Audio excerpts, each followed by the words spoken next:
सुंदर मनामध्ये भरली.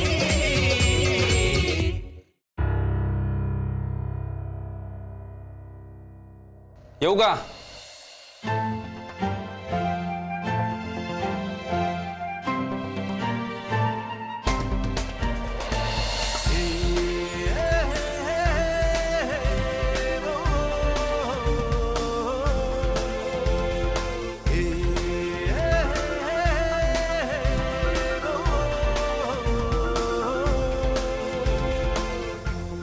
तू घरी आला? हा मग अगं मोहन सरांनी खास ट्रेनर अरेंज केलं होतं माझ्यासाठी. त्याचं ऑनलाईन सेशन होतं. नंतर डॉक्टरचा बी फोन आलता. म्हणलं सगळं उरकू आणि मग जाऊ. तू खरंच आला अभ्या? खरं उभं तर आहे ना. तुला एक भास होतो काय माझा? भास म्हणजे मला तर होतो बा भास. कसला भास अभ्या? हे पाय मला उगाच टेन्शन देऊ नको आता तू. टेन्शनचं काही नाही. हा अभ्या मामी उपोषणाला बसले. मला माहितीच होतं या असलं काहीतरी करणार नाही. ऐकत नाही ना कोणाचं, म्हणून तर आलोय. बर चल आता आत. ते सॉरी. मला काय आलं सॉरी? आई चिडली ना तुझ्यावर? नाही त्याचं काही एवढं वाटलं नाही मला. आई ना अभ्या ते सगळं सोड आधी. लगेच आत चल तू. आत पाऊल टाकण्याआधी मला बाहेरची वाट मोकळी करून दे शर्यतीसाठी. तर येतो आत. बाहेर जायची वाट? हा पण आता तू हट्ट सोडला ना. हट्ट सोडला शर्यत नाही. अरे पण अभ्या हे पाय माझा शब्द काही माझ्या आईपेक्षा मोठा नाही ते. मी मोडलं ना तो. आता शर्यती बसून कोणी नाही थांबू शकत पण मला. लटे कोणाशी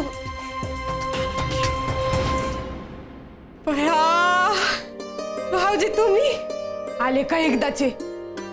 आम्ही सगळे तुमच्या वाटाकडे डोळे लावून बसलो होतो. मी बोलत काय बसली आत्याबाईंना सांगते. या आत्याबाई पाहिलं का कोण आलंय?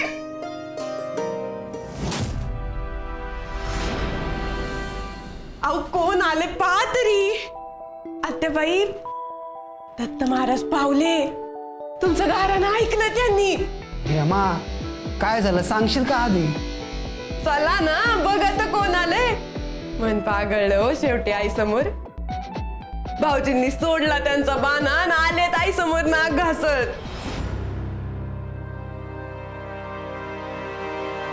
हो आई देवासारखी असती ना.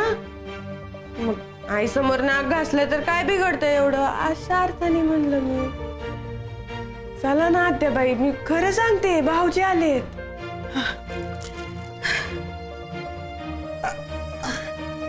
लेकरू आलो. अभ्या आला. अभ्या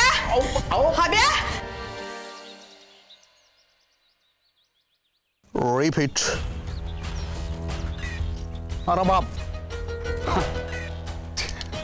कायला फोन केलता तू? ते जरा टेन्शन आलं तर मला म्हणून. टेन्शन घेतलं पाहिजे तू दवलं. टेन्शन घेत तू म्हणजे मला लई अपेक्षा होत्या तुझ्याकडून. वाटलं होतं का बुवा तू जे बोलतो ते बी करून दाखवतो. पण तसं काहीच रे ना. नुसत्या तोंडाच्या वाफा दवडतो तू. एक नंबरचा बाप्पा रे किंग आहे तू. आपण काय झालं काय मिस नाशिक ते तरी सांग. ए बच्चन मॅशी या टोन मध्ये बोलायचं नाही. ठीक आहे सॉरी पण म्हणजे काय झालं काय ते तरी सांग.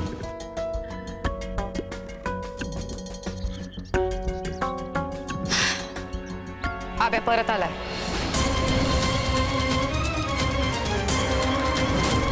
तो बी फिटून.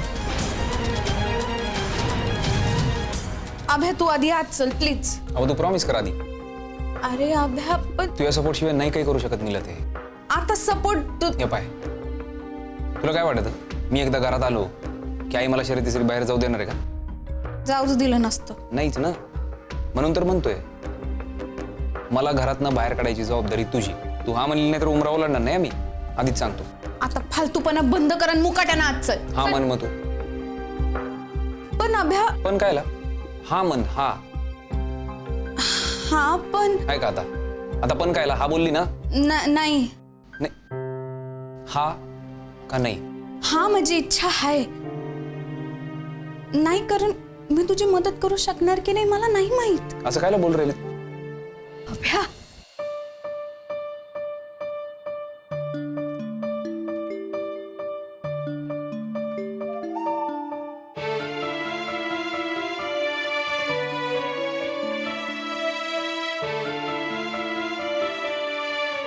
आहे. हो चिरंजीव, या ना आत. का सगळं बाहेरूनच बोलणार आहे? अहो, पाय गाड्या घालू का आरती वावळ तुमची? कायला उपोषण बिपोषण करते का तू? म्हणून तर तुम्ही आले ना घरी, उपोषण केलं आत्याबाईंनी म्हणून. आत्याबाईंना बरोबर माहिती आहे त्यांच्या दोन्ही पोरांना कसं वटणीवर आणायचं ते. मागच्या वेळेला ते उगल तिने भपाऱ्या मारल्या म्हणून. ए मे जरा शांत बसती का? हे मे जाय माय, भाकर तुकडा आण जाय. हा.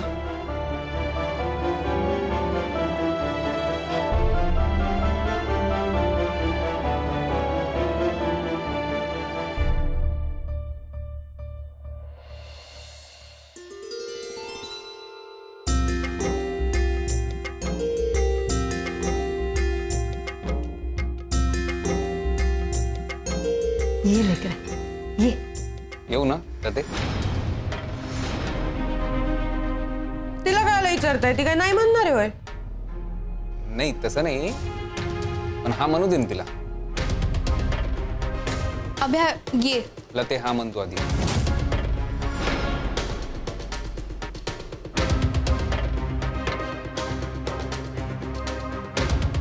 लती हा म्हणल्याशिवाय मी काही येणार नाही बा.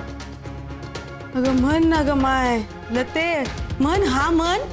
अहो मामी पण पण नाही ग, हा म्हण. हो, अहो हा म्हणून टाका. लय उलट्या कोपडीचे आहेत बरं ते. एवढ्या कारणावरून घरातून माघारी जाते निघून. हा म्हणून टाका लवकर.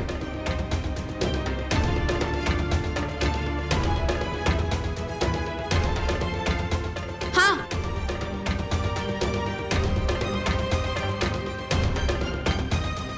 ये ना लेकरा ये.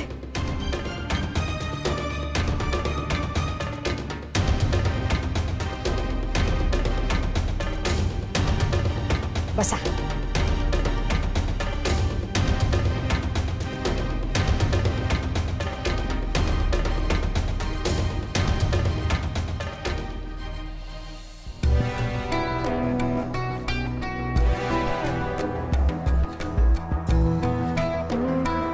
आत येण्याआधीच त्यानं बाहेर जाण्याचा मार्ग तयार ठेवलाय.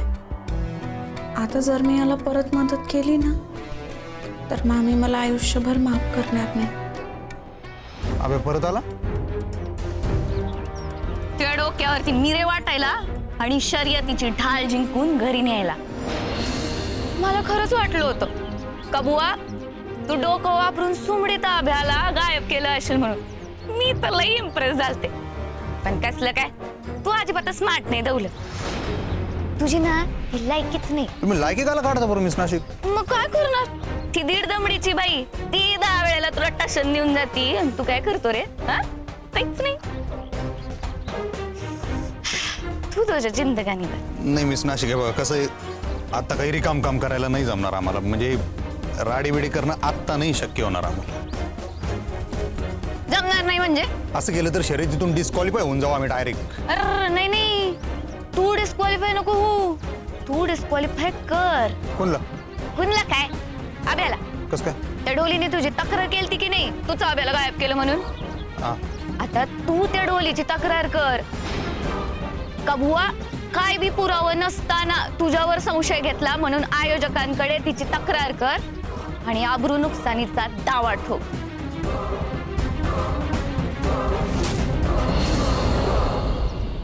पण बरं झालं भाऊजी घरी आले, नाही तर आता ना घरचे सगळेच उपोषणाला बसले असते.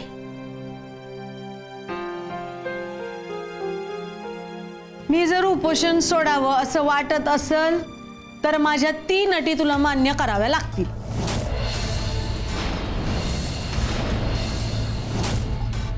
तुझ्या कसल्या अटी? का?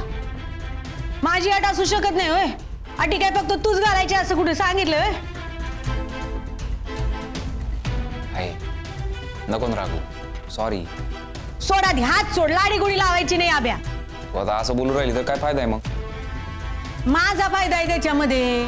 या अटींमुळे माझं लेकरू माझ्या जवळ राहणार आहे.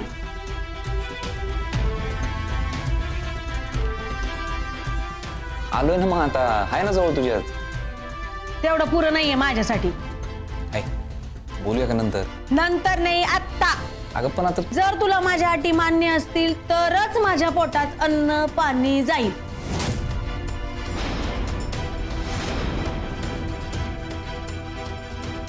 आणि या अटी फक्त तुझ्यासाठी नाही आहेत, लतीसाठी बी आहेत.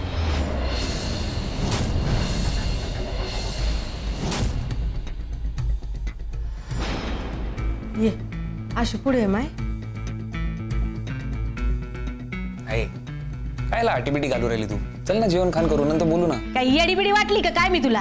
हा, म्हणजे आई आहे मी तुझी, चांगलं ओळखते मी तुला. तुला बांधून घातल्या बिगर खाणं पिणं काही करायचीच नाही मी. अहो काय आहे ते बोलून टाका ना पटकन. हा कायला टाइमपास करू राहिले तुम्ही? कालपासून अख्खं घर उपाशी आहे.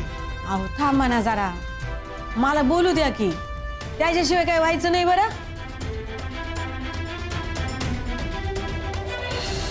हे आब्या, सांगू का? सांग. हा लते, हा, ऐकते मी मामी. अट क्रमांक 1, शर्यतीचं नाव तोंडातनं काढायचं नाही.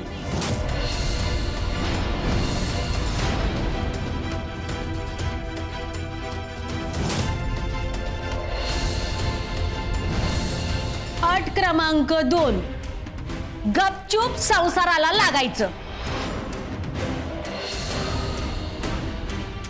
आणि आता शेवटची अट, येत्या वर्षात गोड बातमी द्यायची.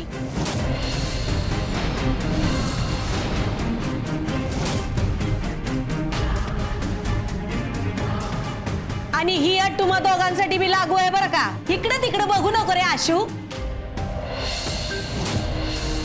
असं टाळून नाही चालायचं. मला माझ्या अंगणामध्ये नातवंड पाहिजे म्हणजे पाहिजे.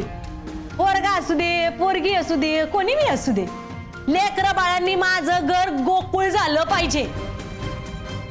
त्यांची दुडू पावलं, त्यांचे हसरे बोल, त्यांचे उले हात पाय, हा घास चिवचा, हा घास काऊचा, असं करत करत नातवंडांना भरवायचंय मला, कळतंय का? तेव्हा आता ती शर्यत पण नको आणि ते वैर बी नको. गपचूप संसाराला लागायचं. कोणाच्या अध्यात मध्यात जायचं नाही, कोणाच्या भानगडीत पडायचं नाही, काही नाही. आपण भला आपला संसार भला. गपचूप दोघांनी नोकरी करायची, संध्याकाळला घरी यायचं, आपल्या लेकरा बाळांमध्ये रमायचं. काय हाय का मंजूर?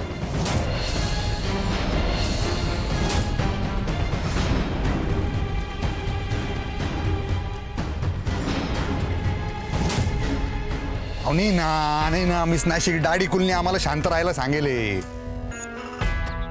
डॅडी कुलनी शांत राहायला सांगितलंय ना, मग राहा तू शांत.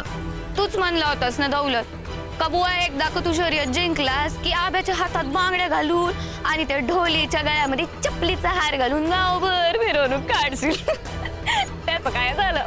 पास मिस नाशिक बस झाला. आता आपलं एम आता ठरेले, फिक्स ठरेले का ह्या दोघांची वाट लावायची. माझ्या घरामध्ये येऊन त्या ढोलीनं जो काही तमाशा करेल ना, आई शपथ त्याचा हिशोब चुकता केल्याशिवाय मी गप नाही बसणार. शब्द आहे आपला. मला डिस्क्वालिफाय करायला निघाली होती ना ढोली, तिच्या नवऱ्याला डिस्क्वालिफाय करतो की नाही बघा तुम्ही शर्यतीतून.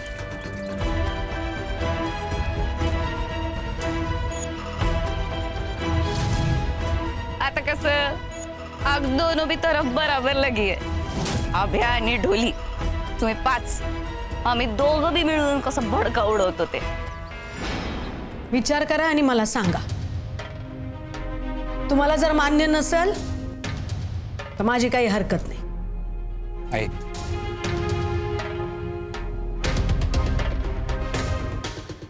ऐक ना,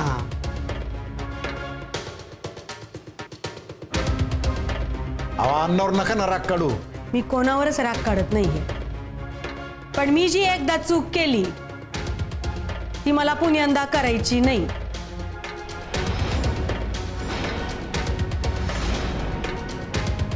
मी आता कोणाच्याच बोलण्याला भुलणार नाहीये आणि कोणाच्याही चाल ढकलीला मी माझा बळी पडू देणार नाहीये. माझ्या पोटात जर अन्न जावं असं वाटत असल तर लती आणि आब्या तुम्हा दोघांना बी माझ्या सगळ्या या तिन्हीच्या तिन्ही अटी मान्य कराव्याच लागतील. ते आत्याबाईंना गोळ्या घ्यायच्या आहेत, त्या आधी सांग की पटकन हाय मंजूर म्हणून, त्यात काय एवढं. हो चिरंजीव, आईपेक्षा काही मोठं नाहीये. बोल ना लते, हाय मंजूर म्हणून.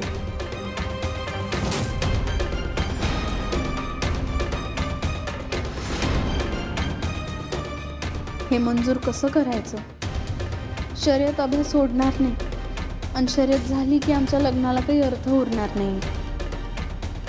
आमचं लग्न टिकणारच नाही. कसं म्हणू मी मंजूर आहे? काय करू मी देवी आई? हाय मला मंजूर.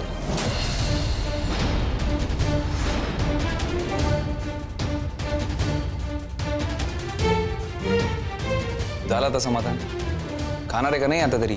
नक्की ना आब्या? नक्की. सुनबाई चला साखर पाणी घेऊन या बरं. हं? झालं ना आता मनासारखं तुझ्या?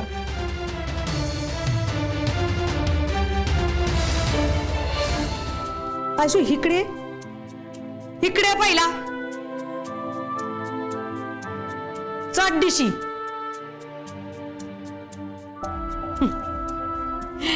तुला बी सांगून ठेवते लेकरा, तू बी आता संसाराकडे लक्ष दे. काय एवढा घाबरतो? माझी दोन्ही लेकरं आली बाबा घरी.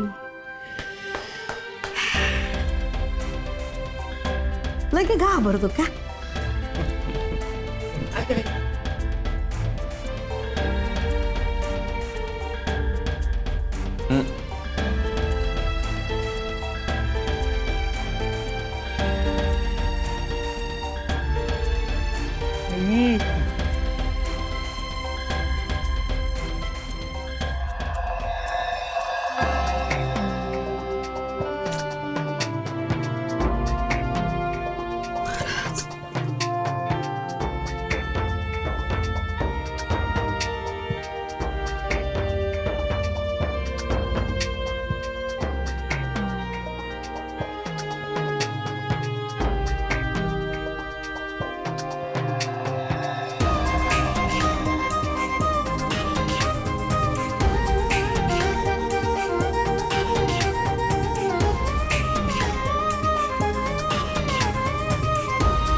हेमे, लते, तुम्ही दोघी बी आज बसा आमच्या सोबत जेवायला.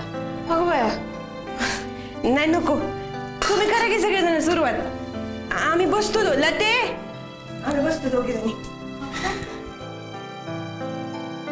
आता बाई, तुम्ही म्हणता ना का लतीला पुढचं दिसतं ते काय खोटं नाही बरं का.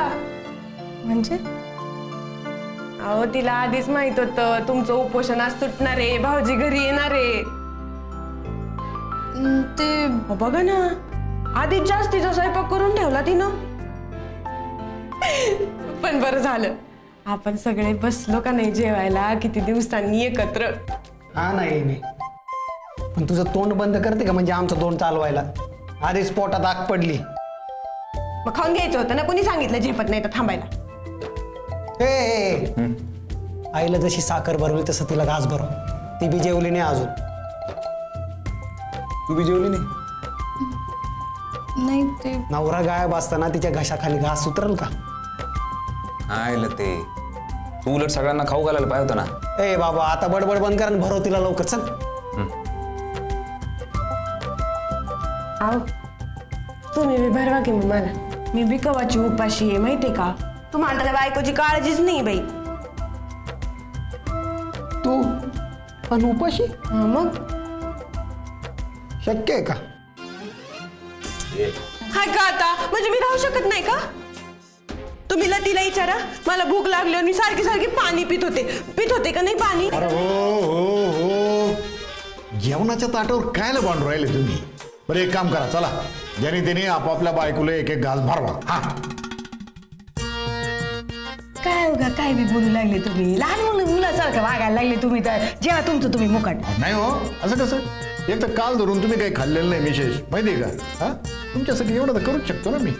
घ्या चला रे घ्या घास एकेकानी बरोबर बरं घास. हा या वयात लहानच होऊ लागले ते. त्याला काय होतंय? आधी आधी लहान लेकरांना करू दे. हे घे बाया, तू भी क्या याद रखेगी. एक मिनिट. हा? हो राजाला राणी भेटल चुकलेलं कोड सुटल रेशमी धाग्यांची कहाणी दोघांची नशा प्रेमाची वेगळी सुंदर